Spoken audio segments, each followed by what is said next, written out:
simpleng ayuda para sa aking mga katrabaho. Siyempre, siningit ko na rin kung sino yung mabibigyan ko ng mga kaibigan ko rito. At hindi naman sila lahat mabibigyan ko. Unang-una, alam nyo na, yan lang ang aking paraan para makabawi dahil wala naman akong baggage pag uwi ko. At kahit kung umalis ako, wala akong bagahe. Pakimuchi ko na lang yan. O yung parang, siyempre, galing ako sa Pilipinas. Kaya mas naisip ko na ipatikim sa kanila yung mga talagang hindi natitikman dito or nabibili sa mga foreign stores. Kaya yan, pinatikim sa kanila yung mga kinakain ko nung kabataan ko pa. Siguro mga mga elementary things sa high school. Yan na yung mga trip kong kainin eh. Pwede rin naman yan kasi ipulutan, same din. Siyempre nung kabataan ko, hindi pa ako umiinom.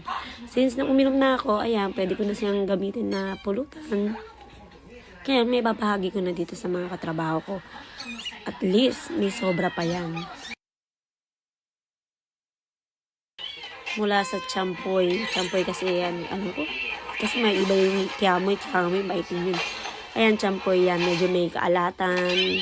Pero masarap yan. Para siyang umiboshi dito, pero hindi naman. Talagang masarap siya kahit sa, halimbawa, yung gusto mo lang na may ginuya, ganun, pang-alis umay din.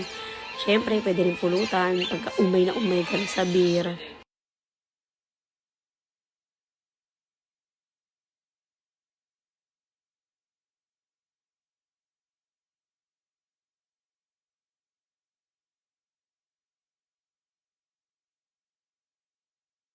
Ito, sampalok. Medyo spicy to, kaya medyo sasabihan ko naman sila dahil hindi ko na mapapangalanan pa. Yung sampalok na yan, may asukal yan, tapos meron ding anghang. Para tamis anghang. Ganun. Masarap din yan, syempre. Sabi ko nga sa inyo, di ba? Otso na mami, parang otso mami, ganyan. Ang style ng aking gagawin, pambigay sa mga kasamahan ko sa trabaho na sa Pilipinas lang matitikman. Pero dinala ko dito para matikman din nila for the first time.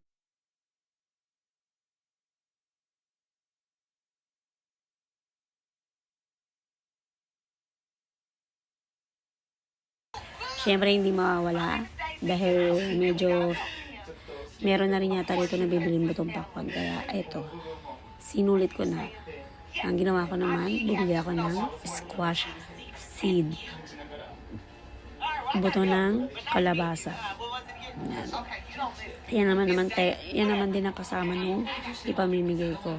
Ano yan parang mix and match din naman ang style ng ayuda ko para sa mga kaibigan ko rito at mga kasamahan ko sa trabaho. Kaya pagpasensyaan nyo na kung ganyan ang ginawa ko. So, be thankful. Alam niyo naman, unang-una wala akong bagahe, wala sa plano ko. So, since yung mga katrabaho ko, kahit pa paano, kapag nagbibigay sa akin ng mga kung ano-anong abubot na pagkain, nare-realize ko na kahit ganun lang kaliit at kahit ganun lang kasimple, na-appreciate din kasi naaalala nila kaming lahat or isa-isa, naaalala nilang bigyan. So, ito naman, style ko. Diba?